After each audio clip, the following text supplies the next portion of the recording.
Le Centre national de presse Norbert Zongo et ses médias partenaires vous offrent le Club de la presse.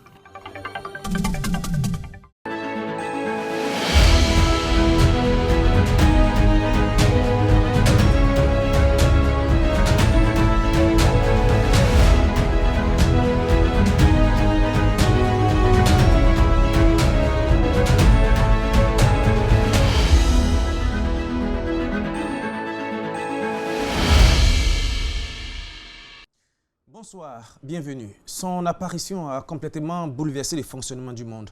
Et s'il y a un domaine dans lequel le numérique est entré avec fracas, c'est bien celui de l'écosystème de la communication avec en ligne de mire la presse qui va en subir les assauts les plus violents. De la concurrence entre l'information et l'opinion, la course démesurée à l'instantanéité, la polarisation du débat public à l'incontournable question du modèle économique viable. Partout dans le monde, les médias traditionnels, les journaux, les radios, les télés ou encore les médias en ligne ont dû constamment se réinventer pour répondre aux défis majeurs de l'intrusion du numérique dans le secteur de la presse. Au Burkina Faso, le diagnostic n'est pas assez différent. Comment la presse burkinabèse s'est-elle adaptée au numérique sur le plan professionnel, déontologique, technique, économique et quels sont les nouveaux défis à relever? La presse burkinabé à l'ère du numérique, mourir pour mieux renaître, c'est le thème de ce troisième numéro du Club de la presse. Et pour en parler, trois invités sur ce plateau. Monsieur Boureima Jérémy Sigué, journaliste, fondateur des éditions Le Pays, qui édite bien entendu le quotidien Le Pays. Vous avez fêté vos 30 ans d'anniversaire, c'était l'année dernière. Votre dernier livre intitulé « La tragédie de l'entourage présidentiel » est paru aux éditions Le Pays. Bonsoir. Bonsoir. Docteur Cyriaque Paré, journaliste, chercheur en sciences de l'information et de la communication, fondateur du principal site d'information en ligne, lefaso.net. Vous êtes aussi fondateur de l'Institut supérieur de la communication et du multimédia ISCOM. Bonsoir, monsieur Cyriaque Paré. Vous avez aussi consacré votre thèse au sujet du média en ligne. Vous êtes un spécialiste des questions numériques et médias en ligne. On va en parler dans un instant. Et puis, à côté de vous, Yacinthe Sanou, il est journaliste. Tout le monde le connaît, il n'est plus à présenter. Co-fondateur de la plateforme Faso Check. Yacinthe Sanou, bonsoir. Bonsoir, Hervé. Merci d'être venu. Pour commencer, on va faire rapidement un tour de table. Si on vous demandait de décrire en 2 mots comment le numérique a impacté la presse burkinabé. En 2 ou 3 mots, qu'est-ce que vous diriez, docteur Paré? En 2 mots, pour moi, qui est, j'allais dire, fait plusieurs travaux de recherche, ça va être un peu difficile. En 2 mots, je dirais que le numérique a bouleversé l'écosystème des médias, a changé le paradigme, est encore en train de le changer. On est peut-être qu'au début des changements que le numérique va apporter, ce qu'on peut déjà percevoir comme effet évident de ce changement, c'est la multiplication des médias en ligne, la migration des médias traditionnels vers le numérique, avec parfois beaucoup qui sont laissés sur le bord de la route, notamment les médias qui disparaissent parce qu'ils n'ont pas pu prendre le virage, et aussi l'ensinante question du modèle numérique, du modèle économique qui se pose non seulement aux médias en ligne, mais à l'ensemble de la presse, avec donc, j'allais dire, l'irruption, l'impact de la transition digitale dans ce secteur-là. En 2 mots, c'est ce qu'on peut dire. Vous avez dit plus que 2 mots, on sent l'impact de la recherche. Vous avez parlé de bouleversement, de changement, de migration, de modèle économique. Yacinthe Sanou, qu'est-ce que vous diriez, vous? Pour moi, c'est 2 images qui me reviennent à l'esprit. Il y a celui du miroir, le numérique, mais la presse classique, si on peut le dire ainsi, devant ces défis, devant également les éléments qu'il y a à améliorer et naturellement, comme l'a expliqué le docteur Paré, ceux-là qui n'arrivent pas à s'adapter à l'image que leur envoie ce miroir-là sont aujourd'hui obligés de changer de cap. L'autre image, c'est celui de vitrine, parce qu'aujourd'hui, c'est un prolongement des médias classiques, si on peut le dire ainsi, mais également de nouveaux médias qui se créent en ligne. Et c'est une vitrine parce que c'est aujourd'hui l'un des premiers moyens de toucher rapidement le public cible, de le ramener à votre publication, à vos publications, un peu comme une vitrine d'un commerce. C'est vraiment, pour moi, les 2 images qui me reviennent quand on parle du numérique et des médias. Sigué. Je pense que tout est presque dit. Mais je retiens surtout que l'avènement du numérique nous apporte de nouveaux défis. Et ces nouveaux défis sont à accepter et à relever.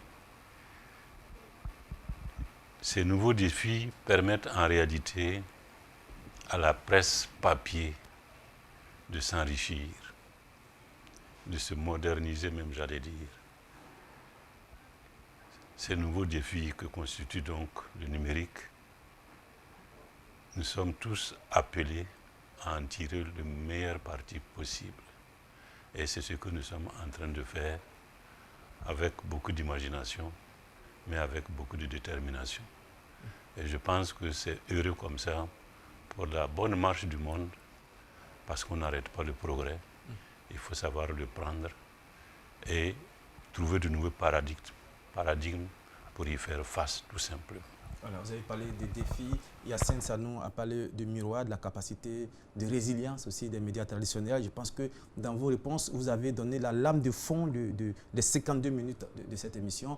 Vous êtes donc en plein pied dans cette émission. On va commencer avec Dr Sirac Paré, vous qui avez étudié la presse burkinabé, qui avez fait une thèse de recherche.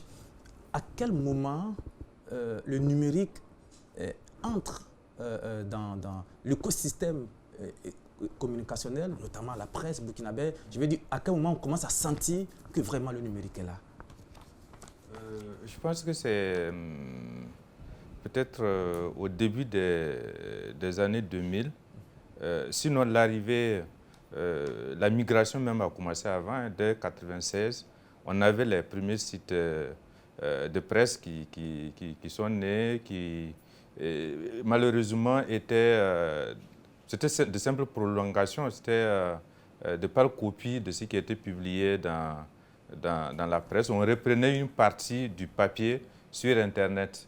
C'est à partir de 2000, au début de 2000, avec la naissance des pure players, ce qu'on appelle les médias qui sont nés directement sur Internet, avec la multiplication de ces médias-là, qu'on a commencé à sentir vraiment l'impact du numérique. Ensuite, un peu après, dans les années 2006-2007, avec la naissance des réseaux sociaux, il y a eu le grand bouleversement où on a assisté à ce qu'on appelle l'infomédiarisation de l'information, où il faut passer par les plateformes Google, Yahoo, pour être visible sur Internet, où de plus en plus les lecteurs passent par ces plateformes-là pour consommer l'information.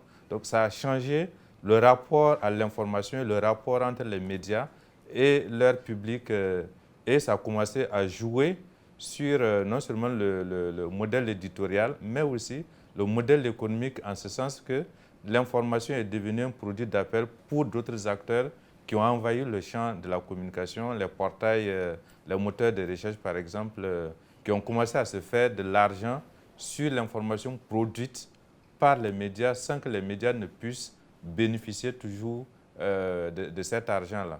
Donc on voit donc le rapport à l'information qui change avec la plateformisation, l'infomédiarisation et puis le modèle économique qui commence à jouer sur les recettes des médias traditionnels. Je crois que c'est à ce moment-là qu'on a senti vraiment l'impact. Ceux qui regardaient l'arrivée d'Internet comme un changement, une nouveauté de plus, comme on l'a vu avec la radio et la presse écrite, la télévision avec les médias antérieurs, ont commencé à se poser des questions sur la survie des médias dans ce contexte-là. Est-ce que c'était seulement une évolution du système médiatique ou bien on assistait à une vraie révolution qui allait remettre en cause la manière de produire l'information et de la consommer? Je crois qu'il y a beaucoup qui ont raté ce virage-là et ça se ressent aujourd'hui. Vous avez prononcé le mot les médias traditionnels, c'est-à-dire les journaux, la radio. On parle de médias traditionnels aujourd'hui, voilà, c'est la presse écrite, la radio, la télé par rapport à Internet, conçu comme un nouveau média qui non seulement est après ces autres médias, mais aussi grâce à sa logique de convergence, bouleverse profondément ces médias qui ne peuvent plus continuer à être les uns à côté des autres, mais qui se retrouvent sur la même plateforme avec de nouveaux défis. Et parmi les médias traditionnels, il y a un média auquel colle vraiment le nom traditionnel, ce sont les journaux, la presse papier. Oui. Jérémy Sigué, vous, au niveau de la presse papier, vous savez que la presse papier a été toujours annoncée pour morte à chaque fois qu'il y avait un nouveau média qui venait. Quand la radio est venue, on a dit que c'est terminé pour la presse papier. Après, la télévision est venue. Mais vous avez résisté, vous continuez de résister. Au niveau du Burkina, comment la presse écrite, justement, a accueilli l'intrusion du numérique? Est-ce qu'il y a eu de la méfiance, de la résistance, de la difficulté? Comment est-ce que la migration s'est produite?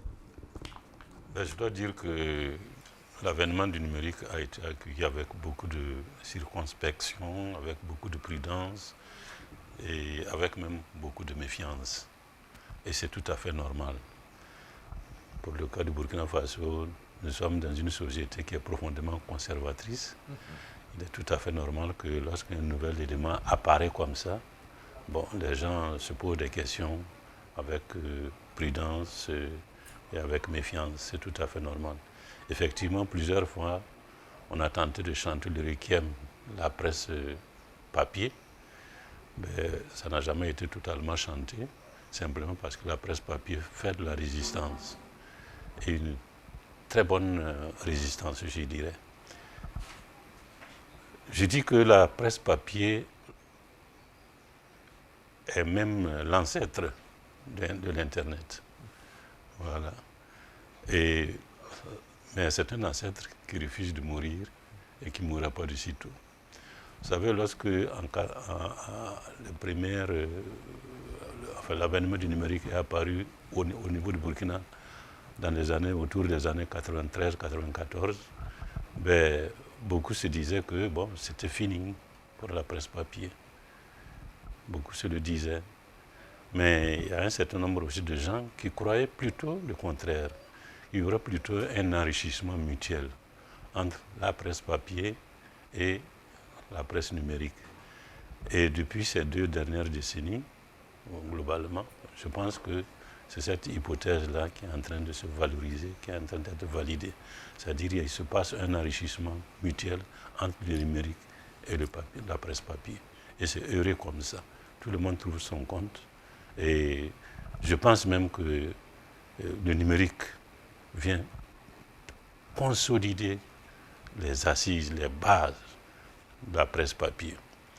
Nous sommes en train d'en tirer le maximum d'ailleurs, davantage. Il s'agit tout simplement d'accepter le changement et d'aller vers tout ce qui peut être fait pour justement consolider la presse papier. C'est-à-dire que vous êtes passé de la méfiance à la complémentarité, si on veut résumer un peu vos propos. Nous sommes passés de la méfiance à la complémentarité, avec exaltation même, j'allais dire. Avec exaltation même. Yacine Sanou, vous qui êtes journaliste, et vous l'êtes toujours, est-ce que l'apparition du numérique a apporté un changement dans la pratique du journalisme, dans la manière de donner l'information? Est-ce qu'il y a eu un changement, un impact? Oui, obligatoirement. Il a fallu s'adapter parce que le format du numérique, il y a des outils utilisés qui ne sont pas ceux des médias traditionnels. Si on reste sur l'exemple de la presse écrite, en termes d'encombrement, si vous faites un papier de 6-8 pages en presse écrite, si c'est bien illustré, ça passe très bien.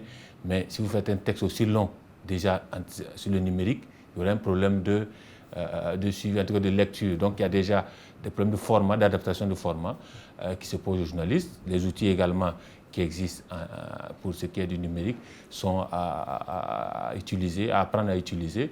Et donc nécessairement, le journaliste doit changer, sur le terrain de comportement, parce que là, on n'est plus simplement au classique d'enregistrement de certaines choses, mais il faut également intégrer une certaine notion de captation de ce qui se passe avec les outils numériques. Une autre facette du numérique, c'est la capacité à être en instantané, ce qui n'est pas le format de certains médias, mais qui aujourd'hui, avec ce prolongement numérique, sont aussi dans l'instantané. Donc ça demande aux journalistes de s'habituer à ce changement également de style de rendu. Donc tout ça, c'est une question d'adaptation et je pense que les journalistes ont dû intégrer ça au quotidien, que ce soit dans les outils utilisés, que ce soit dans l'écriture journalistique, que ce soit également sur le terrain, dans le comportement.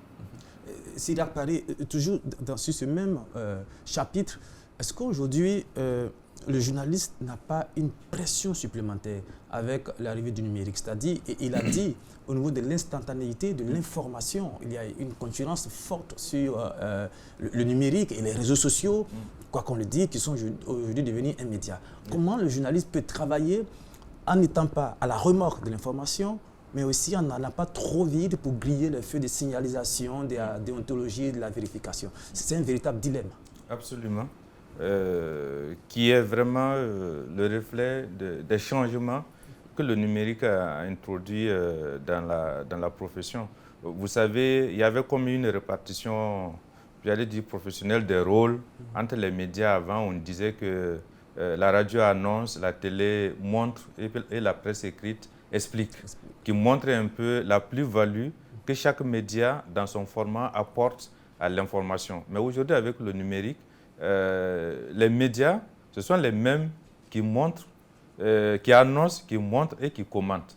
Et parce qu'ils sont en instantané, ils sont obligés d'aller vite. Il y a une pression par rapport à la concurrence des réseaux sociaux où le citoyen lambda a envahi le champ de la production et de la diffusion de l'information et ne s'encombre pas de certaines précautions de vérification de l'information et se contente de diffuser directement ce qu'il a comme information. Mais l'erreur pour les journalistes professionnels, ce serait de courir après les activistes ou les usagers des réseaux sociaux et de vouloir maintenir la concurrence en termes d'instantanéité. Ce n'est pas leur rôle.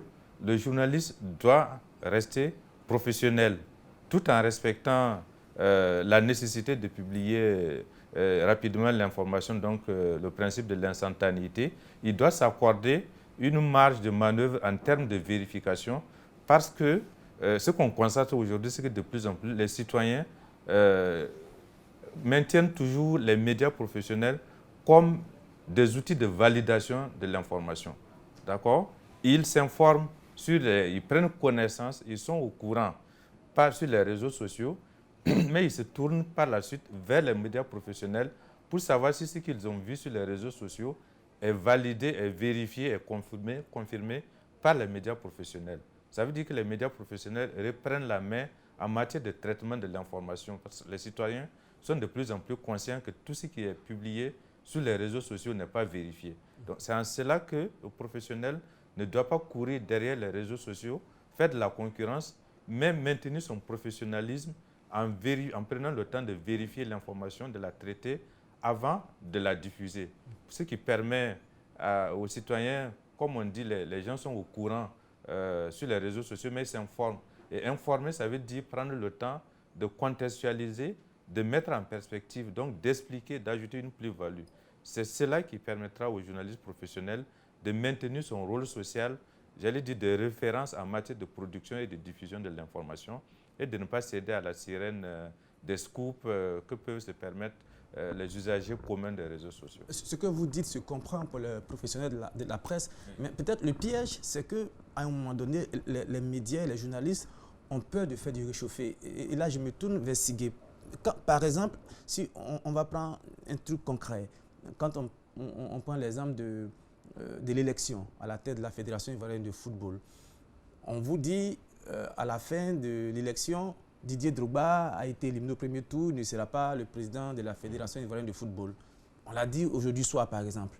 Le lendemain, quelle information nouvelle le pays peut donner de plus que ce qu'on a déjà lu dans les réseaux sociaux, au risque de paraître peut-être un peu ringard ou un peu en retard. Ça, c'est une véritable difficulté aussi. Je voudrais ajouter à ce que le Dr Sirak Paré a dit. Et les activités des réseaux sociaux, ce qu'ils donnent à consommer aux lecteurs, c'est plus de la rumeur que de l'information, de façon générale. Mais parfois, il y a un peu de vérité. Hein. Oui. Mais justement, je dis qu'ils sont plus proches de la rumeur que de l'information. Je ne dis pas que tout ce qu'ils disent, c'est faux. Mais je voudrais dire que le journaliste professionnel, sa matière, c'est vraiment l'événement, l'actualité, c'est l'information. Par le traitement de la matière qu'il vient d'avoir, il transforme ceci en information. Et l'information, ça veut dire quoi? Quand il la publie, c'est que toutes les étapes, tous les processus de collecte, de vérification, de recoupement ont été respectés. Mais je ne pense pas que les activistes des réseaux sociaux se donnent toute cette peine. Pour revenir à votre question, le journaliste professionnel n'a pas le choix que d'aller plus loin que l'activiste des réseaux sociaux. Sinon, il signerait sa propre mort. Et on peut aller plus loin qu'une information, une rumeur ou une information, c'est comme vous voulez, donnée par un activiste des réseaux sociaux. Il faut effectivement chercher à contextualiser, comme je disais tout à l'heure. Quand vous dites contextualiser pour nous téléspectateurs, qu'est-ce que cela signifie? Ça veut dire qu'il ne faut pas, il faut replacer l'information dans son écosystème, pour ainsi dire. Voyez, chercher à connaître tous les tenants et aboutissants, toutes les conséquences éventuelles même. Et si possible, donner même la parole à l'acteur. À ce moment-là, vous serez déjà à 1000 lieues de la rumeur information donnée par l'activiste des réseaux sociaux. En tout cas, il y a toujours quelque chose de plus qu'il faut fournir au lecteur lorsque l'activiste des réseaux sociaux a déjà fait son travail. Il faut aller au-delà. Et il y a plusieurs façons d'aller au-delà, comme je viens de l'indiquer. Parce que de toute façon, si vous arrêtez au niveau de l'activiste des réseaux sociaux, vous n'aurez rien fait de nouveau. Vous n'aurez rien apporté de nouveau. Or, il faut justement créer une plus-value à partir de ce que l'activité des réseaux sociaux a donné. Il faut donc créer cette plus-value. Et c'est cette plus-value-là qui intéresse d'ailleurs le consommateur. Vous avez dit, une phrase avait dit que si les médias traditionnels courent après les informations sur les réseaux sociaux, ils risquent de signer leur arrêt de mort. Oui. Comment est-ce que cela peut arriver? Oui, parce qu'il va reprendre parfois des inepties, tout simplement. Et si vous reprenez des inepties une fois, deux fois, trois fois, la quatrième fois, personne ne vous lira, ne vous croira. Le danger de la décrédibilisation. C'est pourquoi vous vous décrédibilisez. C'est pourquoi j'aime toujours à dire qu'il vaut mieux donner une information profondément correcte 24 heures après, plutôt que de donner une information fausse 24 heures plus tôt. Ce serait très très dangereux. Et ce n'est pas de l'information, ce n'est pas du journalisme. Yacine Salou, quand il y a une information qui apparaît sur les réseaux sociaux, on va prendre l'exemple des attaques terroristes parce qu'on va rester dans l'actualité, et que vous tardez à donner cette information, vous essayez de recouper pendant des heures et des heures. Et en fin de compte, vous vous rendez compte que l'information qui a été donnée par l'activiste ou par le bonhomme sur le réseau social est une information vraie. Parfois, aujourd'hui, il faut le dire, c'est qu'il y a certains activistes qui ont des informations de première main, qui sont très introduits dans certains milieux. Comment est-ce que vous vous sentez dépassé ou bien vous sentez que la concurrence est trop déloyale parce que vous donnez une information? Pour finir, vous ne faites que confirmer ce qui a été dit sur les réseaux sociaux, vous perdez l'exclusivité. Alors, déjà, je pense qu'il ne faut pas se mettre dans la situation de concurrence. La concurrence, s'il y a lieu d'être, c'est entre médias. Mais pour ce qui est de tout ce qu'il y a comme influenceurs ou autres activistes, mais que moi je dirais peut-être des lanceurs d'alerte, c'est dans cette posture-là qu'il faut les voir. Parce que naturellement, les médias ne sont pas omniscients. Vous ne pouvez pas avoir toutes les informations, toutes les alertes d'information. Mais eux, avec les réseautages, avec les proximités, avec certaines informations, peuvent lancer l'alerte pour vous. C'est un début pour vous. Vous savez qu'il y a tel événement dans telle zone. Et maintenant, avec votre réseautage, avec votre carnet d'adresse, avec votre procédure, vous allez recouper cette information pour ressortir maintenant l'information à votre niveau. Donc, je pense qu'il ne faut pas vouloir opposer. Le risque, c'est dans ça. Parce que lorsque vous devez déjà vous opposer, vous devez être sur le même terrain. Et donc, c'est soit ramener les lanceurs d'alerte au terrain des journalistes, soit descendre les journalistes au terrain des lanceurs d'alerte. Et tout de suite, il y a un problème. Je pense qu'il y a une certaine complémentarité qui peut se faire. Aujourd'hui, les réseaux sociaux ont leur caractère instantané, ils ont leur marge de risque avec la désinformation, mais, comme vous l'avez dit, il y a une certaine masse d'informations qui s'y trouve. Et pour moi, c'est aussi une source pour les journalistes. C'est de là que peuvent aller certaines investigations, pourquoi pas, et certaines brèves des journalistes. Et pour moi, il faut aller puiser là-bas et maintenant avoir le processus. Et pour moi, certains médias l'ont très vite compris. Pour ceux-là qui ont un prolongement sur les médias sociaux, c'est d'avoir une certaine capacité de traitement. Aujourd'hui, les réseaux sociaux ont un certain traitement. Et donc, lorsque vous avez l'information, l'alerte, que vous recoupez, que vous avez canalisé l'information, vous avez validé l'information, vous pouvez déjà faire des publications sur vos réseaux sociaux avant de revenir dans vos formats classiques avec le grand format, comme on le dit, avec tout ce qu'il y a comme éléments que le doyen Sigué décrivait tout à l'heure. Donc je pense qu'il y a ça aussi qu'il faut prendre en compte, mais sinon, ne pas aller sur la piste de la concurrence. Ce que vous dites, oui, docteur Syriac. Oui, je voulais insister sur ça, à savoir qu'il n'y a pas de concurrence. Comme il l'a dit, le grand frère Sigué l'a dit, il y a une complémentarité entre les journalistes et les lanceurs d'alerte ou les activistes du web, qui sont des citoyens ordinaires. Les médias n'ont jamais inventé l'information. Ils l'ont toujours recherché auprès de sources. Et ces sources, ce sont les citoyens. Ce qui change, c'est que le citoyen qui était source d'information que le média traitait avant de communiquer aux autres citoyens, ces citoyens-là sont devenus à leur tour diffuseurs d'informations. Donc, ils ne se contentent plus d'être sources, mais ils sont aussi diffuseurs d'informations.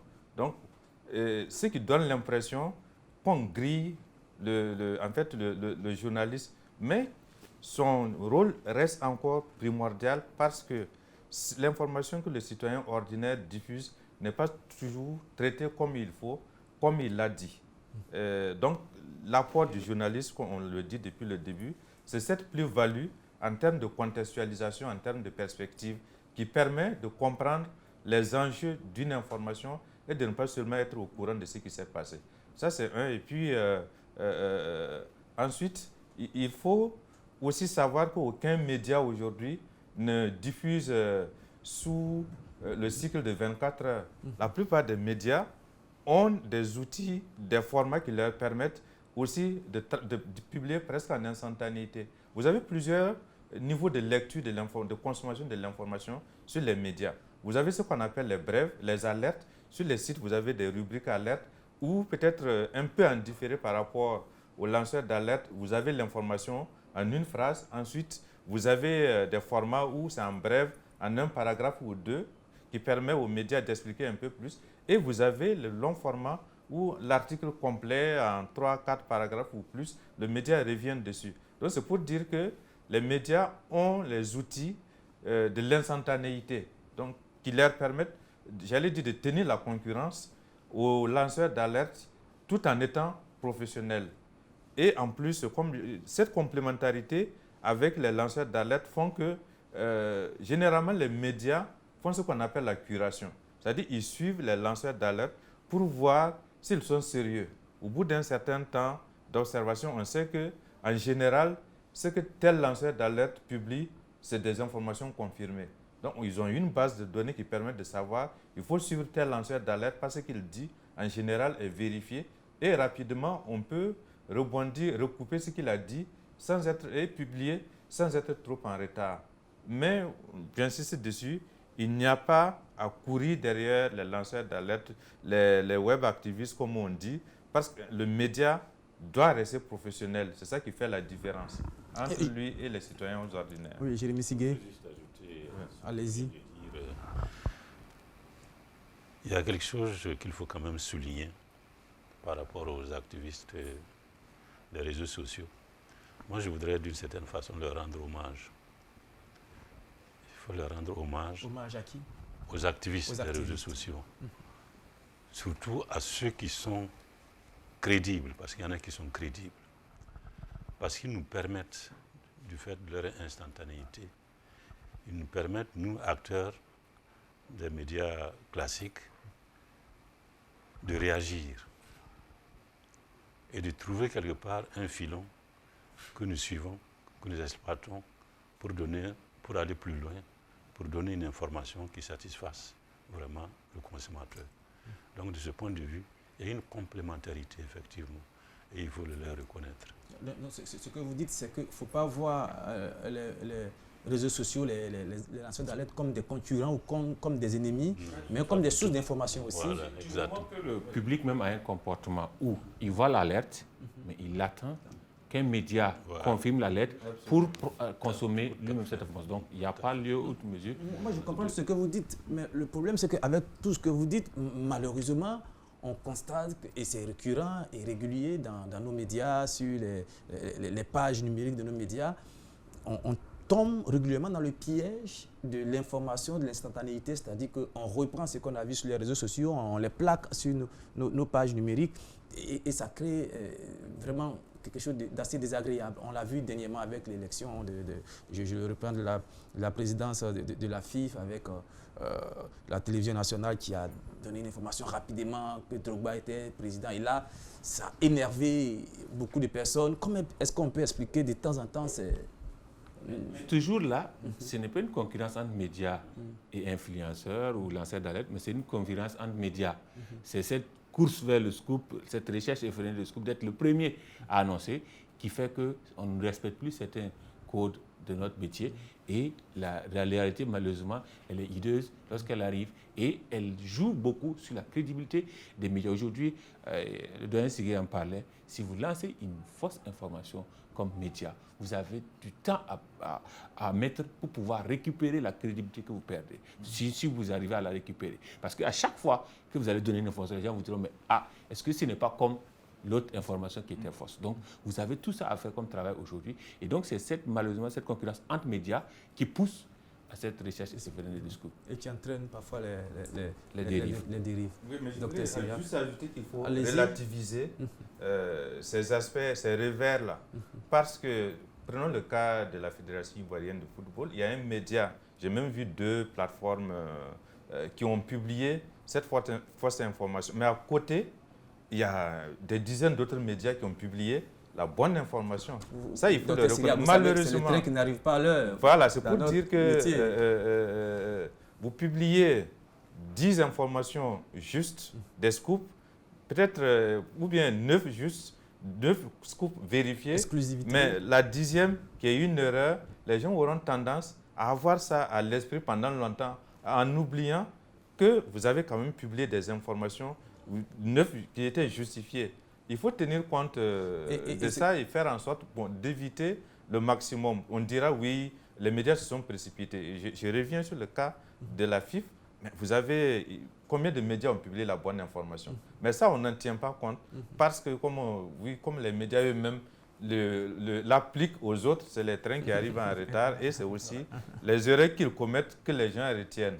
Mais sinon... Et c'est là que peut-être il y a... Bon, c'est vrai que vous avez parlé vous avez dit de ne pas employer le mot concurrence, mais si, c'est là qu'on peut peut-être trouver qu'il y a une concurrence déloyale parce que l'activiste, il peut publier 1000 informations fausses. Le jour qu'il publie une information vraie, on lui accorde la crédibilité, on ne lui tient pas trop rigueur. Mais bon. Les excuses d'un activiste sont acceptées naturellement. C'est un être humain, il a le droit de se tromper. Les excuses d'un journaliste, c'est inadmissible pour le public. C'est un professionnel. C'est un professionnel, c'est un manquement professionnel. Et donc, déjà, lorsque vous vous mettez dans cette posture, il y a naturellement un recul à avoir. L'activiste peut naturellement s'y lancer et de toute bonne foi revenir dire « je me suis trompé, voici la bonne information ». Mais un média ne pourra jamais faire ça et garder son public intact. Mais j'insiste dessus justement parce que un activiste, un lanceur d'alerte, ce n'est pas un professionnel de l'information. Et de plus en plus, les consommateurs d'informations font la différence entre les lanceurs d'alerte, entre les web activistes et le professionnel de l'information de qui on attend plus de rigueur et vers qui on se tourne quand on voit une information sur les réseaux sociaux. C'est vers le professionnel qu'on se tourne pour valider cette information. Donc, il y a la primeur, il y a le scoop sur les réseaux sociaux, mais il y a la confirmation, la validation chez les médias professionnels. Parce qu'on sait qu'il y a un peu plus de rigueur dans cette vérification. Donc, le professionnel des médias n'a pas à courir derrière le lanceur d'alerte ou le web activiste. Il a à faire son travail de façon professionnelle pour rester la référence, la source de validation pour le public. Alors, allez-y. Et pour ce qui concerne le cas particulier de la presse écrite, les erreurs sont encore plus impardonnables. Si vous écrivez des bêtises, une fois, deux fois, trois fois, vous répétez les mêmes bêtises, votre crédibilité en prendra sur un sérieux coup. Beaucoup plus que lorsqu'il s'agit d'un média en ligne. Je dis beaucoup plus. Parce que la presse écrite, ça reste. Le type, il a le journal en main. Il lui est loisible de montrer la bêtise à tout le monde. C'est pourquoi quand on est journaliste de la presse écrite, il faut tripler même sa vigilance. La vigilance doit être à tout moment de rigueur, jusqu'au dernier moment, jusqu'au dernier acte de publication de l'information. Alors, je vais vous prendre le mot.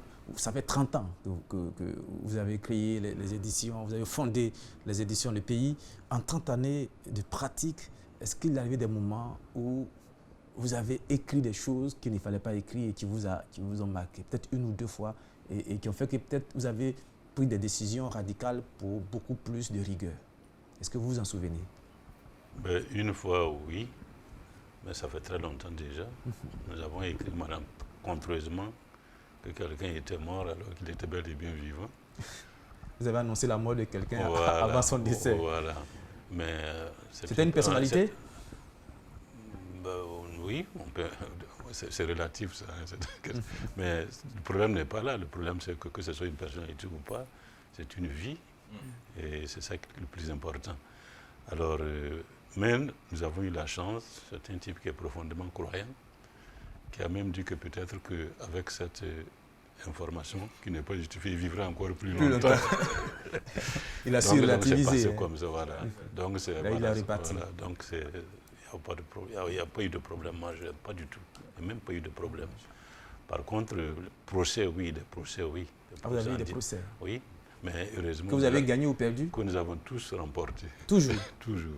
Vous avez de bons avocats ou est-ce que vous avez donné la bonne information? Non, parce qu'on avait nos sources. Les sources étaient crédibles. Voilà. Et à la fin, le type ils ont abandonné. Pour certains, ils ont abandonné. Pour certains, ils sont allés jusqu'au bout et puis ils ont perdu. Vous avez été dédommagé après les victoires? Ça, ce n'est pas notre objectif. D'accord. Notre objectif, c'est la crédibilité du journal. Docteur, s'il y a la même question. Vous avez fondé Faso, Point de Vue. Voilà. 21 ans. 21 ans. Oui. En 21 ans, il y a eu quand même quelques... Oui, il y a eu surtout que nous sommes confrontés à l'instantanéité. J'ai un exemple emblématique. En 2016, par exemple, nous avons annoncé que Rosine Sori Coulibaly avait été nommée Premier ministre. Je ne sais pas si vous avez suivi cela à l'époque. Voilà. Sur la base d'un travail quand même de vérification, nous avons vérifié auprès du MPP qui venait de prendre le pouvoir à l'époque, auprès du chargé de communication, qui nous avait dit que c'était une information vérifiée à 90%. Et ensuite, sur cette base, nous avons appelé la présidente du FASO pour savoir si c'était effectif. L'attaché de presse qui était de service ce jour nous a dit je vous rappelle dans 15 minutes. Et effectivement, il nous a rappelé 15 minutes plus tard pour nous dire oui, c'est vérifié. On lui a dit que c'est une dame qui a été nommée Premier ministre. Donc ça faisait, on se dit, il faut au moins vérifier l'information par deux sources. Un auprès du MPP qui venait de prendre le pouvoir et deux auprès de la présidence. Mais moi, on a publié l'information, on était quand même un peu surpris parce qu'une source nous avait dit que le Premier ministre devrait être de quelqu'un de la région de Nayala Sourou. Donc j'ai rappelé la personne pour savoir pourquoi finalement le monsieur du Nayala Sourou n'a pas été nommé Premier ministre. Il me dit non, à sa connaissance, on n'a pas encore nommé de Premier ministre. Il dit c'est pas possible. J'ai vérifié auprès de deux sources qui me disent que c'est une femme qui a été nommée Premier ministre. Il dit lui à sa connaissance, et c'était un proche du président qui me l'avait dit, du nouveau président.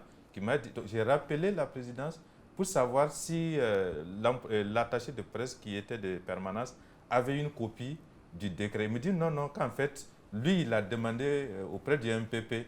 Donc, moi, je croyais avoir vérifié l'information auprès de deux sources. Mais c'était la même source. Pire, la présidente du FASO, qui devrait être la source principale pour la vérification de telles informations, s'informer auprès d'une source extérieure. Vous voyez, on peut prendre certaines précautions, mais il arrive qu'on soit induit en erreur par ces sources, et très généralement de bonne foi. Ce n'est pas de la manipulation, mais c'est des gens qui étaient... L'attaché de presse, par exemple, il était de bonne foi en disant qu'on lui a dit ça. Malheureusement, il ne nous a pas dit que lui s'informait auprès du MPP comme nous, alors que nous, on s'attendait à ce que ce soit une information qui vienne de la présidence. Et quand je lui ai demandé s'il a une copie du décret, il m'a dit non, en fait, il a pris l'information. Vous avez dit, voilà, on a désactivé l'information et on a expliqué aux lecteurs ce qui s'était passé. C'est un peu la différence avec... mais ça reste dans certaines mémoires. Si c'était la presse écrite, vous ne pouvez pas rectifier telle information. Alors qu'en presse en ligne, l'avantage aussi, rapidement, vous pouvez retirer, vérifier, bien entendu, présenter vos excuses. Yacine Sanoum, vous avez vécu beaucoup de situations. Vous avez fait la presse en ligne, vous avez fait la radio, la presse numérique. Est-ce qu'il y a un moment qui vous a marqué en termes d'informations non vérifiées que vous avez données et puis après, c'était... Oui, c'est pas des informations non vérifiées. Je ne pense pas que les médias puissent diffuser des informations non vérifiées, mais ce n'est pas vérifié jusqu'au bout. Il y a des fois où, pour des raisons ou de certaines contraintes, on se dit c'est bon, on peut y aller. Mais il y a effectivement des cas où vous êtes très marqué. J'ai également un souvenir d'une personne qu'on a annoncée décédée alors qu'elle était tout à fait vivante. Et ça, c'est des choses qui vous marquent à vie parce qu'après, vous avez du mal vis-à-vis de la personne même. Et ça, sans compter la réaction du public aujourd'hui, pour ce qui est de certains médias, vous avez très vite la sanction du public qui est là. Donc, c'est très, très difficile à rattraper après. Et c'est des moments, pour moi en tout cas, qui vous forcent à plus de rigueur à l'avenir, qui vous braquent en tout cas dans tout ce qu'il y a comme processus de vérification et qui, pour moi, sont des leçons à tirer plutôt qu'autre chose. Il y a aussi un phénomène qui s'est sans doute et certainement même amplifié avec l'apparition du numérique et des réseaux sociaux. C'est le phénomène de la méfiance du public envers les médias traditionnels. Le phénomène existait, mais de plus en plus, on a l'impression que le public préfère même, il y a certaines personnes qui préfèrent donner l'information aux activistes parce que là, elles sont sûres que l'information va être divulguée, que de donner l'information aux médias traditionnels parce qu'ils estiment que les médias traditionnels soit font de la rétention de l'information au gré de leurs intérêts, de leur fréquentation, et ça augmente de plus en plus la méfiance du public envers les médias traditionnels qu'on accuse très souvent d'être des complotistes. Comment est-ce qu'aujourd'hui, les médias traditionnels arrivent à s'en sortir et à aborder ce sujet-là? C'est un sujet important quand même. Jérémy Sigué. Je pense que s'ils ont cette tendance à aller vers les réseaux sociaux, ce n'est pas par manque de confiance en réalité, ce n'est pas toujours le cas, ce n'est pas par manque de confiance envers justement les médias traditionnels. C'est parce que les réseaux sociaux, ils sont plus instantanés, ils sont plus rapides. Le temps de recoupement n'est pas toujours égal sur tous. Et donc, c'est surtout ça. Si vous amenez une telle information au niveau du pays, par exemple, il va recevoir l'information, mais il va se donner toute la latitude nécessaire pour vérifier, pour voir si ce que vous dites est crédible. Voilà. La précipitation, c'est vraiment le plus grand mal qu'il faut bannir lorsqu'on est dans les médias classiques, dans les médias professionnels. Et les médias instantanés, les activités des médias instantanés n'ont pas les mêmes préoccupations que les professionnels des médias classiques. Ce n'est pas toujours les mêmes préoccupations. Voilà. Ce que vous dites, c'est qu'une personne lambda préfère donner son information peut-être à un activiste parce que là, elle est sûre que ça va être rapidement ventilé, que de la donner à un média traditionnel qui va passer tout son temps à appeler, vérifier, recouper, et ça dure. Et peut-être même l'information n'apparaît pas du tout. Déjà sur la question du process, le citoyen lambda peut, sous le couvert de l'anonymat, filer que le rapport, ou je ne sais pas ce qu'il veut faire publier à l'activiste, qui va le prendre et le publier instantanément. Mais le journaliste, déjà, pour les médias, si vous amenez un document, vous serez référencé. Et ça, déjà, c'est des process qui montrent un peu le degré de rigueur qu'il y a. Référencer, ça signifie Référencer, déjà, si vous voulez déposer un document, vous aurez votre CNIB, vous allez marquer vos références d'identité, qu'on puisse avoir un contact et l'identité de la personne qui a déposé l'information. Ça, c'est au niveau classique des médias. Et donc, après ça, ils ne vont pas prendre et publier dans le prochain numéro de pays ou sur le site de France. Il y a un certain nombre de recoupements qui va être fait. Et après coup, il y a maintenant le travail de filtre et de décision, parce qu'on oublie souvent que les rédactions aussi sont des sphères de décision où il y a des débats sur l'opportunité ou non de publier telle ou telle information, parce qu'il y a des éléments de recoupement à faire, il y a des éléments, des perspectives à entrevoir. Et donc, la décision finale peut être de ne pas publier. Ça, c'est tout à fait dans la souveraineté de la rédaction. Mais là, une fois, deux fois, naturellement, le citoyen lambda qui est soumis à ce process médiatique-là se dit, oui, ce média-là n'est pas... il est en droit de penser que ce média roule pour tel ou tel parti ou n'est pas pour l'expression de la vérité, c'est ce qu'on aime brandir comme image. Et pourtant, c'est parce que le média n'a pas pu avoir toute la vérité qu'il estime que ça, on ne peut pas publier. Contrairement à un qui n'a pas ces codes-là, qui n'a pas cette rigueur de recoupement, qui va prendre et qui va plaquer ce document à charge en général contre une seule personne et qui va lancer l'alerte sur les réseaux sociaux. Donc c'est un peu ça qui fait que, bon, naturellement, vous avez rarement des réticences du côté des activistes à publier certaines informations, mais du côté des journalistes et des médias, vous avez de plus en plus, pas forcément de la réticence, mais plus de vigilance, plus de veille, plus de recoupement. Et donc, ça fait que le citoyen se dit, bon, c'est mieux, toujours mieux d'aller vers l'autre côté. Mais je pense que ça aussi, ça commence à se réduire. Il faut le reconnaître aujourd'hui. Les citoyens, ceux-là en tout cas qui veulent lancer un certain nombre d'informations, ont compris qu'il faut passer par les journalistes. Et vous le verrez dans les parutions, il y a vraiment de la contribution citoyenne dans ce qu'il y a comme élément qui paraissent. Voilà, on est en train de finir. On va aborder dans un instant l'aspect économique parce que c'est un aspect important. Il faudrait que l'argent, c'est le nerf de la guerre. Il faut de l'argent pour que les médias puissent vivre. Mais avant d'arriver à l'aspect économique, on va parler des fake news. Aujourd'hui, c'est un phénomène qui fait beaucoup de mal. Comment aujourd'hui le citoyen lambda peut reconnaître une information vraie de celle d'un fake? Même les médias traditionnels parfois tombent dans le panneau des fake news. Comment est-ce qu'on peut lutter contre ces phénomènes, Dr Syriac? Je pense qu'il y a quelques précautions qu'il faut prendre. Fake news, c'est de l'information manipulée, c'est de l'information erronée qui est diffusée avec l'intention de nuire, d'induire quelqu'un en erreur. Les fake news circulent beaucoup. Malheureusement, certains citoyens, de façon inconsciente ou innocente, les reprennent à leur tour. Ce qu'on enseigne de plus en plus quand on appelle à l'éducation, aux médias, au numérique de tous les citoyens, c'est de leur enseigner quelques règles basiques, quelques précautions en matière de vérification de l'information.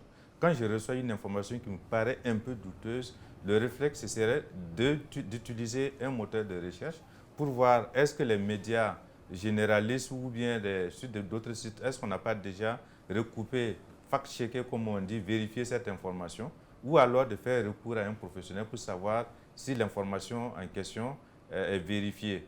Mais je pense que dans beaucoup de groupes, même les citoyens ordinaires aujourd'hui, on propose un certain nombre de règles à respecter. Quand on n'est pas sûr, mieux vaut ne pas diffuser, mieux vaut faire vérifier auprès de professionnels. Donc, de plus en plus, c'est ce qu'il faut inculquer aux citoyens, à savoir que quand l'information vous paraît un peu douteuse, il faut la vérifier soi-même avec les moteurs de recherche ou alors avoir recours aux professionnels de l'information pour la vérifier, mais éviter dans tous les cas de diffuser ce dont vous n'êtes pas sûr et qui peut avoir des conséquences sur la réputation de quelqu'un. Et les fake news ont un autre impact sur ce que j'appelle le débat public, c'est-à-dire la polarisation des débats publics. Il y a des informations qui sont fausses, mais qui alimentent tellement les débats publics. Aujourd'hui, c'est l'un des défis majeurs des médias traditionnels, c'est-à-dire tout le monde peut parler sur le numérique. Chacun peut dire ce qu'il veut et cela alimente le débat public. Habituellement, c'était les médias traditionnels qui essayaient de filtrer, de savoir qui inviter, comment faire des relances, recouper. Aujourd'hui, tout le monde parle à tout moment. C'est un défi majeur pour les médias traditionnels. Comment est-ce que les médias traditionnels gèrent cet aspect-là, Jérémy Sigué? Ça, c'est une vaste question. Oui. Chaque média, en fonction de sa personnalité, de son degré de professionnalisme, de son expérience vécue, gère justement cette question-là à travers justement le prisme de sa personnalité, de son expérience, de son expertise, etc. Il n'y a pas une conduite type comme ça à préconiser. Et ça dépend également de la nature de la fake news en question. Voilà. Donc, d'une fake news à une autre, je pense qu'il y a une variation, aussi bien en termes d'ampleur, en termes de dégâts et en termes de conséquences. Donc, c'est laissé vraiment à l'appréciation. La gestion est laissée vraiment à l'appréciation de chacun, quoi. Yacine Sanou, sur l'impact de ces fake news et de la prise de parole de plus en plus libre sur le débat public, qu'est-ce que vous en tirez comme expérience et quelles sont les difficultés que cela impose aux médias traditionnels?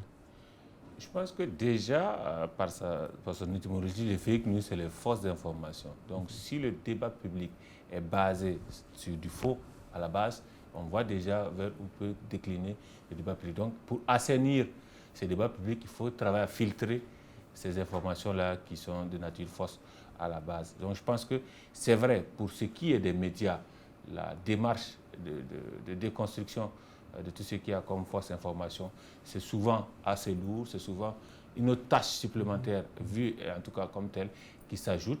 Mais il faut reconnaître qu'une part de désinformation vient également des médias qui relaient certaines choses qui ne sont pas vérifiées, qui ne sont pas en tout cas recoupées de la façon la plus efficiente possible et donc qui travaillent à polluer le débat public. Donc ça, c'est des éléments à prendre en compte pour chaque média, quel que soit son format, à pouvoir filtrer ça, parce que le citoyen qui veut prendre position a besoin de l'information la plus vérifiée possible. En fonction de ça maintenant et de sa prise de position, il est libre de prendre position, mais là, il ne part pas du faux pour prendre position. Donc, c'est aussi pour moi un rôle pour les médias, parce que nous sommes, comme on le dit, les chiens de garde de certaines vertus de la démocratie. Et donc, nous avons obligation de donner ces outils-là, ces armes-là aux citoyens pour qu'ils puissent forger ses opinions. Donc pour moi, il y a véritablement davantage de tâches à faire pour les médias.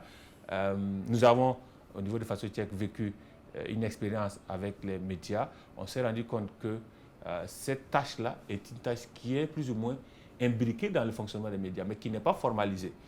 Vous avez dans la presse écrite tout ce qu'on appelle comme réviseurs ou autres secrétaires d'action qui ont ce travail-là de filtrage, mais qui ne vont pas jusqu'au bout, qui ne vont pas jusqu'à un certain niveau. Et donc, pour peu qu'on actionne certains mécanismes, on peut vraiment avoir ce rôle-là de filtre pour l'opinion publique et pour permettre d'avoir des informations. Sinon, le volume, ça augmente aujourd'hui, ça se diversifie. On passe des fake news classiques aujourd'hui aux deepfakes qui vont jusqu'au-là, qui est donc la manipulation des vidéos, qui sont très très difficiles à déconstruire dans l'opinion publique. Et donc, il faut forcément travailler en tout cas à juguler un peu cette saignée-là. Docteur Syria Parik, toujours sur ce même chapitre, est-ce qu'aujourd'hui, parce que tout le monde peut prendre la parole sur le numérique, il faudrait que les médias traditionnels, les médias classiques donnent la parole à tout le monde? Non. Déjà, les fake news, ce qui fait leur succès, c'est l'aspect sensationnel. Généralement, les fake news contiennent des informations qui sont sensationnelles et qu'on a envie de partager. Parce qu'il y a comme une gratification sociale à être l'auteur d'une information partagée, une information sensationnelle partagée dans un groupe. La preuve, quand vous essayez de fact-checker, de contredire, il y en a qui se fâchent contre vous parce que vous avez démontré que l'information sensationnelle qu'ils ont publiée est fausse. Ça, c'est un problème Et puis, de plus en plus, il faut que les médias, vous avez dit comment les médias traditionnels donc, peuvent faire face. Oui. C'est de s'organiser. Yacine a parlé tout à l'heure du travail des vérificateurs, etc.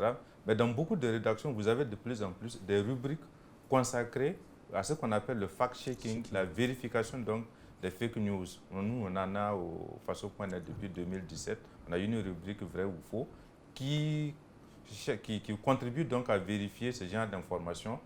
Parfois, avec la collaboration des citoyens, on demande si vous doutez d'une information, envoyez à la rédaction qui a des professionnels en la matière pour recouper, dire si c'est vrai ou faux. De plus en plus, il faudra prendre en compte ce travail-là à côté du formidable travail que fait FasoCheck, par exemple, que les rédactions s'organisent pour vérifier donc, les fake news, situer les citoyens sur ce qui est vrai et sur ce qui est faux, et consolider leur rôle social de médiation entre les citoyens et puis l'information. C'est vrai que cette barrière a été rompue. On est passé, il y avait ce qu'on appelait du 1 vers tous, où c'était les médias qui diffusaient vers les citoyens. Aujourd'hui, on est dans une logique du tous vers tous. Chacun peut diffuser vers chacun, mais en cas de problème, en cas de doute, les médias reprennent leur rôle de filtre parce que les citoyens repartent vers eux pour savoir si telle ou telle information est vérifiée. Et c'est à eux de mériter donc cette confiance en étant professionnels et comme on l'a dit depuis plusieurs minutes, de ne pas courir derrière les médias sociaux. Les réseaux sociaux. Yacine et puis Jérémy Sigué. Sur les acteurs qui prennent la parole dans le paysage médiatique, je pense que ce travail-là va filtrer également ces acteurs-là. Parce qu'il y aura une responsabilisation de la prise de parole en public. Vous ne viendrez plus infiltrer, injecter tout ce que vous voulez comme fausse information. Les gens ne feront plus de déclarations publiques pleines d'éléments qui ne sont pas vérifiés ou qui sont fausses, parce que désormais, ils savent qu'il y aura un travail derrière, désormais, il y aura un filtrage derrière. Et donc, on va responsabiliser même les acteurs qui prennent la parole sur la scène publique. Et je pense que ça forge davantage une meilleure qualité de l'opinion. Jérémy Sigué. L'un des moyens d'éviter de se faire complice de l'auteur des fake news, c'est tout simplement lui donner à lui-même la parole. C'est-à-dire par le biais de l'interview. Il a amené son support papier, il veut que vous publiez. Vous dégagez un journaliste tout de suite et vous lui dites, allez causer au micro avec ce journaliste-là. Dites tout ce que vous avez à dire. Ça ne vous dispense pas, ça ne vous évite pas forcément un procès, mais ça peut amoindrir les dégâts. Ça, c'est une astuce aussi. Oui, c'est cette question-là aussi qu'il faut que les journalistes aussi soient plus rigoureux dans la sélection de ceux à qui on donne la parole. Je crois qu'il y a un problème de légitimité sociale. Il y a des acteurs de la scène publique aujourd'hui au Burkina Faso qui sont de pure construction des médias. C'est-à-dire qu'en dehors des médias, ils n'ont aucune légitimité. Ils n'ont aucune réalité sociale en tant que telle, parce qu'ils ne pèsent pas, comme on dit. C'est juste parce que les médias leur ouvrent abondamment leurs colonnes que ça leur donne une existence. Peut-être qu'il y a un travail à faire au sein des médias, faire en sorte de ne pas donner la parole à quelqu'un qui n'a aucune légitimité sociale. Mais pour cela, il faut aussi que ceux qui détiennent de vraies paroles légitimes soient disponibles pour parler, pour intervenir, pour investir la scène, l'espace public. Parce que ça aussi, c'est un problème. Beaucoup d'acteurs politiques, économiques, etc. Des intellectuels qui ne veulent pas prendre la parole. Refusent les sollicitations des médias. Et parfois, ceux qui sont aptes à parler sont parfois des tonneaux vides. Et malheureusement, en griffe. Oui, entre griffes, on dit que la nature a horreur du vide. La communication aussi a horreur du vide. Et il revient aux médias de faire le choix. Mais il faut que chacun, en fonction de son rôle social, accepte parler, éclairer ses citoyens. C'est un devoir, ça. D'accord. Aujourd'hui, c'est devenu difficile. Yacine peut en témoigner. Je vais vous donner la parole tout à l'heure. De trouver même des invités assez crédibles pour nos émissions. Parfois, on annule des émissions parce qu'au dernier moment, des invités annulent. C'est pour ça que je suis d'accord avec l'idée de travailler à l'éducation aux médias. C'est qu'on ait des gens qui sont légitimes, si on peut le dire ainsi, qui acceptent de prendre la parole. C'est la nature a horreur du vide. Vous êtes médias, vous avez besoin de traiter en long et en large, expliquer comment on contextualise, comment on va sur un sujet. Vous avez des interlocuteurs clés, vous allez vers eux, ils ne veulent pas venir. Vous êtes obligé d'avoir un certain niveau d'échelle de ces interlocuteurs-là. Et malheureusement, il arrive et ça c'est une vraie réalité aujourd'hui, qu'on construise nous-mêmes, qu'on fabrique nous-mêmes nos experts et dans les thématiques, mais c'est parce qu'on n'a pas cette approche, on n'a pas cette disponibilité-là. Et je pense que ça aussi c'est le travail à faire. C'est bien de l'expliquer parce que parfois nos lecteurs, nos éditeurs et nos téléspectateurs ne le comprennent pas et ils nous accusent de beaucoup de choses. Jérémie Sigué, on va finir rapidement. Oui, non, je voulais juste ajouter à tout ce qui vient d'être dit que les journalistes, notamment de la presse écrite, a intérêt à sélectionner justement ces sujets pour des interviews, etc., etc. Parce que si vous interviewez plusieurs fois des gens qui n'ont pas de légitimité sociale, pour reprendre l'expression de Chirac Paris, mais vous finissez même par rendre fade votre publication. Quelqu'un qui ne représente rien en fait, socialement ou même politiquement parfois, ben vous l'interviewez tout le temps, les gens finissent par se détourner de votre journal. Et passer de lasser. Voilà, parce qu'il ne dit rien de bon, ça c'est un. Et deuxièmement, c'est toujours la même personne. Et les gens aiment parfois sentir qu'il y a du renouveau dans le travail du journaliste. Absolument. Voilà. On va finir en entamant le modèle économique. Jérémie Sigué, rapidement, on va faire un tour de table avec le modèle économique. Est-ce que l'apparition du numérique a changé le modèle économique de la presse écrite du pays? Quand je dis changer, est-ce que financièrement, il y a eu des pertes ou est-ce que vous avez eu de la plus-value? Je dirais que oui, il y a eu de la plus-value. Sinon, ce serait une catastrophe. Mais il faut investir effectivement dans le numérique pour avoir cette plus-value. Il faut beaucoup d'investissement. Il faut beaucoup d'investissement et c'est ce que nous faisons depuis quelques petites années. Et en tout cas, c'est pour cela que je disais au début de cette émission que le numérique est venu en réalité enrichir la presse papier. Et voilà. Donc, si vous parlez sur la même question. Oui, je crois que le numérique a bouleversé le modèle économique des médias et puis de beaucoup d'autres secteurs avec la gratuité. Vous savez, il y a beaucoup de choses qui sont devenues gratuites de par la digitalisation. Et l'information en fait partie où, de plus en plus, on rechigne à payer pour s'informer parce qu'on a gratuitement sur Internet de l'information qui n'est pas toujours de bonne qualité peut-être, mais qui, au nom de ce qu'on appelle la substituabilité, donne l'impression aux gens qu'ils sont au courant de ce qui se passe et qui donc fait qu'ils ne veulent pas payer pour s'informer. C'est pourquoi on parle de l'économie de la gratuité. Vous verrez avec Google, Facebook, ce sont des plateformes dont les promoteurs sont multimilliardaires en dollars, mais quand vous partez sur Google, vous ne payez rien. Quel est le modèle économique? Comment Google fait pour générer de l'argent?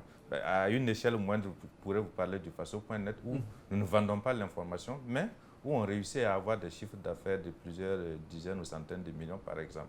Quel est le modèle économique? C'est le modèle économique de la gratuité où de plus en plus le produit information ne se vend pas, mais c'est le temps de cerveau disponible, comme on dit, c'est l'attention du lecteur qu'on vend aux annonceurs. Forcément, ça bouleverse l'économie des médias parce qu'elle reposait sur la vente pour la presse écrite, notamment de l'information. Il faut s'adapter et cette adaptation n'est pas toujours réussie pour beaucoup de médias. Si vous prenez le cas du Burkina, vous avez plusieurs journaux qui ont dû fermer parce qu'ils n'arrivaient pas donc, à soutenir ce nouveau modèle économique. Et même pour les médias en ligne, le numérique n'est pas toujours une solution miracle.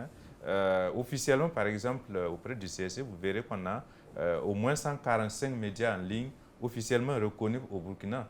Mais j'ai une étudiante qui travaille sur le sujet. Elle a relevé que plus de la moitié de ces médias-là ne sont pas à jour.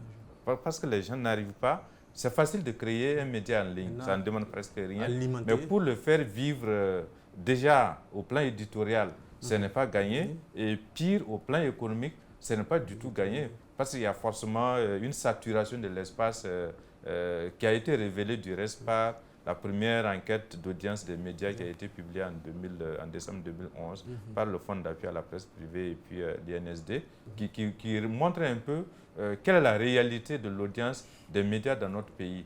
Et cette audience est intrinsèquement liée au modèle économique, parce que ce sont les annonceurs qui font essentiellement les recettes des médias, que ce soit, même si vous réussissez à vendre l'information, il faut de la publicité à côté. Et cette publicité-là dépend de l'audience que vous avez. Donc, il y a un changement incontestable dans le modèle économique, dans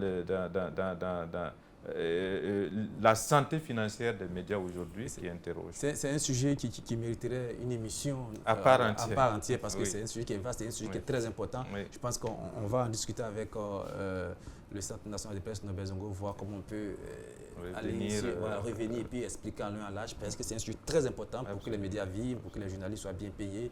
Il faut de l'argent. Yacine Sanoun, sur le même sujet, on termine. Alors oui, c'est une plus-value pour les médias et en termes de sources de revenus également.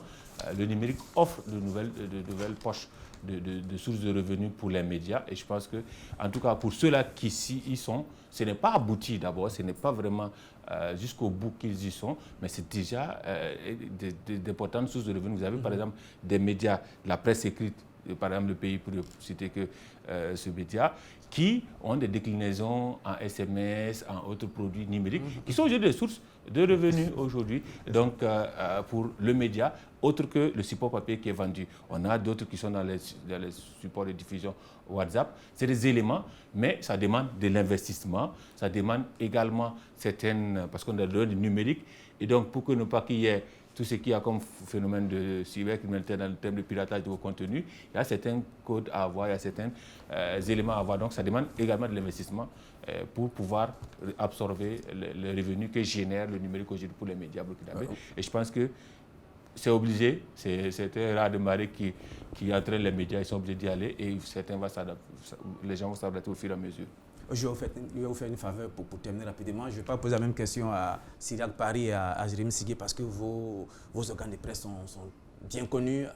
Face au tchèque, on ne connaît pas trop. Votre rôle, c'est quoi rapidement? Alors, on ne sommes pas un média en part entière. Nous avons un volume médiatique, un site en ligne, mais nous sommes une plateforme de vérification des faits. Nous faisons le travail de sensibilisation également à cette pratique-là en termes de formation, en termes d'éléments de construction. Donc nous avons des productions que nous diffusons également sur notre plateforme faceaucheck.org. Mais pour ce qui est du modèle économique, c'est plus basé sur ce que nous avons comme élément de sensibilisation et de formation dans le domaine de la vérification des faits pour les journalistes, mais également pour les citoyens.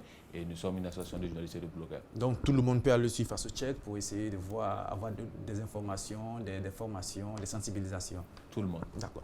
Voilà, c'est la fin de cette émission. Merci d'être venu. Je recevais ce soir Bourima Sigué, fondateur des éditions Le Pays, Dr Cyriaque Paris, enseignant-chercheur en sciences de l'information et de la communication, fondateur du site d'information le Faso.net, et puis Yacine Sanoun, journaliste, fondateur de la plateforme Faceaucheck. Merci d'être venu parler de la presse et du numérique en 52 minutes, en 1 heure, c'est beaucoup peu, mais on a pu dire l'essentiel quand même. On pourra faire un acte 2, acte 3, acte 4 pour pouvoir dire l'essentiel. Chers téléspectateurs, j'espère que vous avez pu comprendre un peu les enjeux du moment, la question de l'instantanéité, de la vérification, de la primeur de l'information, mais aussi de la vérification de l'information, et puis les défis auxquels les médias traditionnels, comme on les appelle, sont constamment confrontés. Et nous espérons que cette émission va pouvoir vous permettre de mieux faire la différence et de mieux comprendre la situation. Bonsoir et puis au revoir.